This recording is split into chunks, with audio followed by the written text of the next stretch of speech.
আমাদের বাংলাদেশের স্বরাষ্ট্রমন্ত্রী গতকাল তার কাপড় চোপড় নষ্ট হয়ে গেছে, পায়খানা করে দিয়েছে এবং প্রস্রাব করে দিয়েছে, আর সেখানেই সাথে সাথে তার কাপড় চোপড় নষ্ট হয়ে গেছে। আর এই কাপড় চোপড় নষ্ট হওয়ার পিছনের মূল দোষীকে জানেন? স্বৈরাচার ফ্যাসিস্ট হাসিনা। এই হাসিনা কেন এই অনলাইনে এসে বিবৃতি দিল যে আমি ডিসেম্বরে দেশে আসবো? এখন এই স্বরাষ্ট্রমন্ত্রী তো ঠিক মতন খেতেও পারছে না, তার মুখের লুচি নষ্ট হয়ে গেছে, আর সে ঠিক মতন ঘুমাতেও পারছে না। আর ঘুমাতে গেলেই দেখে শেখের বেটি তার সামনে এসে দাঁড়িয়ে আছে। শেখের বেটি আসলেই স্বৈরাচার, শেখের বেটি আসলেই ফেসিস্ট। শেখের বেটির মতন এরকম মানুষ বাংলার ঘরে আর জন্ম হবে কিনা সন্দেহ আছে। মানুষকে আতঙ্কে রেখে, মানুষকে ভয় দেখিয়েই মেরে ফেলছেন। কেন?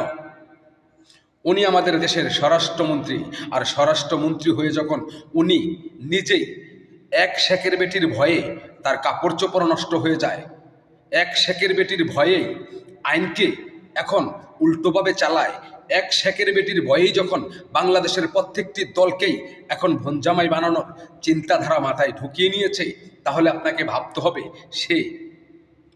সেই ব্যক্তির উরুষজাত সন্তান, যার এক আঙুলের ইশারায় ৭.৫ কোটি জনগণ একত্র হয়ে বাংলাদেশ নামক দেশটাকে এনে দিয়ে গেছে।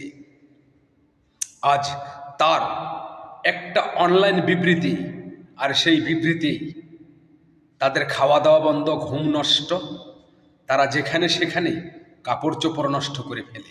আসুন আমরা একটু শুনি।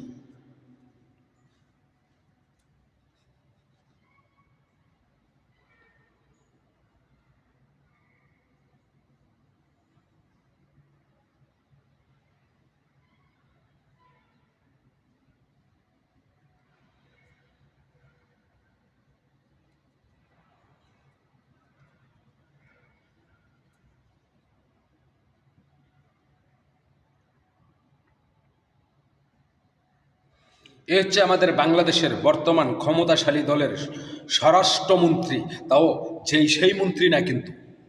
আর একজন স্বরাষ্ট্রমন্ত্রীর ভিতরেই যখন এই আতঙ্কটা, আর একজন স্বরাষ্ট্রমন্ত্রী যখন আজ ওই শেখের বেটির ওই ফ্যাসিস্ট স্বৈরাচার কি এক বিবৃতি দিয়েছে, আর সেই বিবৃতির কারণে আজ যখন তার কাপড় চোপড় নষ্ট, ঘুম, খানা দানা সব কিছু বিফলে যাচ্ছে, তাহলে আপনাকে ভাবতে হবে ওদের মধ্যেও রয়েছে কিছু না কিছু লোকন্ত অপরাধের মতন বিশাল আকারের ষড়যন্ত্র।